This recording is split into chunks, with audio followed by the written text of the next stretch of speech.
उमेश काशीनाथ दुपारते, यवतमाळ.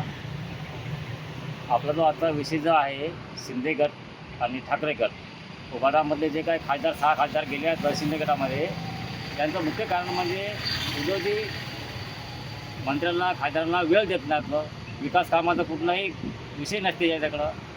सगळे ऑनलाईन कामं होतात. मिटिंग घेत नाही, दिला तर वेळ देत नाही बोलायला त्यांना. प्रत्येक गोष्ट खासदार जायचं कारण तेच सर्वात मोठं गोष्ट तीच आहे. आणि शिंदे साहेब जे आहेत, शिंदे साहेब एकनिष्ठ शिवसेनेसोबत, त्यांचं काम चांगलं आहे. बाकी जे शेतकऱ्याचे मुद्दे आहेत हे आता वास्तवात जाय नाही पाहिजे त्यांनी तसं, कारण बाकी त्याचा त्यांनी विचार नाही केला. माझं नाव आहे सुभाष विश्वनाथ पेशवे, मी राहतो यवतमाळ. तर सर मी सांगतो, हे शिंदे गटाकडे जाऊ की ठाकरे गटाकडे जाऊ, पण त्यानं जे गरीब लोकांची, कास्तकार लोकांची हे जे समजा समस्या आहे, ती समस्या कुठेही गेले तरी काढू शकत नाही. ती माझी समस्या आहे ती निघू शकत नाही.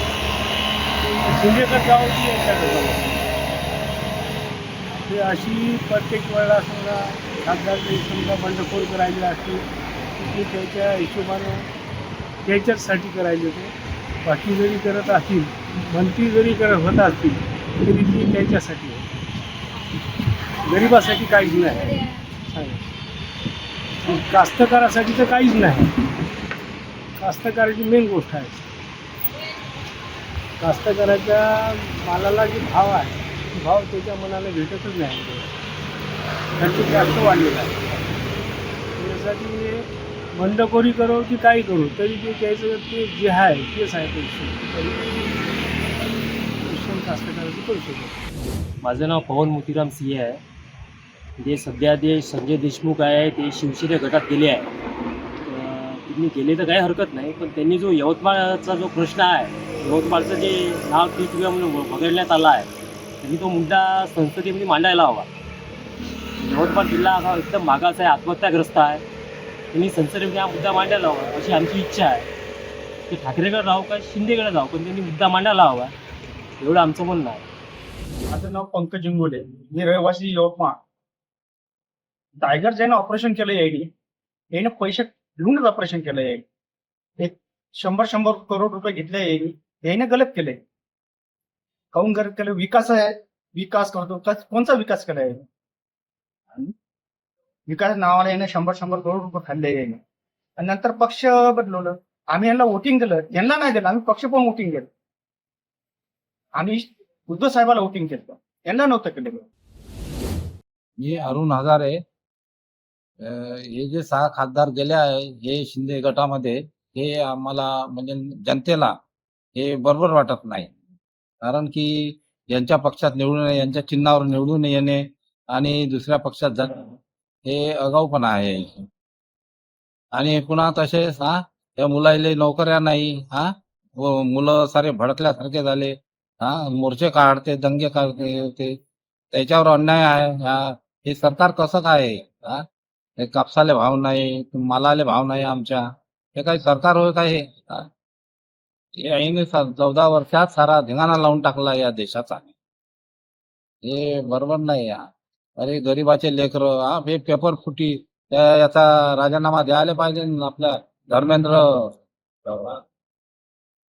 धर्मेंद्र प्रधाननं राजीनामा द्यायला पाहिजे. कारण का बरेचशे विद्यार्थ्याचं नुकसान आहे त्यामध्ये. हे नुकसान कसं काय होते? तुमच्यावालं कोणत्या बाबतीत नाही नुकसान होत नाही, हे लेकरांसाठी नुकसान का? जर तुम्हाला संजय देशमुख यांनी सुद्धा असं झालं नव्हतं पाहिजे.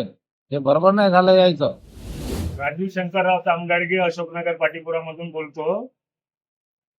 जे उबाटामधून संजय देशमुख निवडून आले आहे ते शिंदे गटामध्ये नव्हता जायला पाहिजे, कारण ते लोकांच्या याच्यातून आलेले आहे.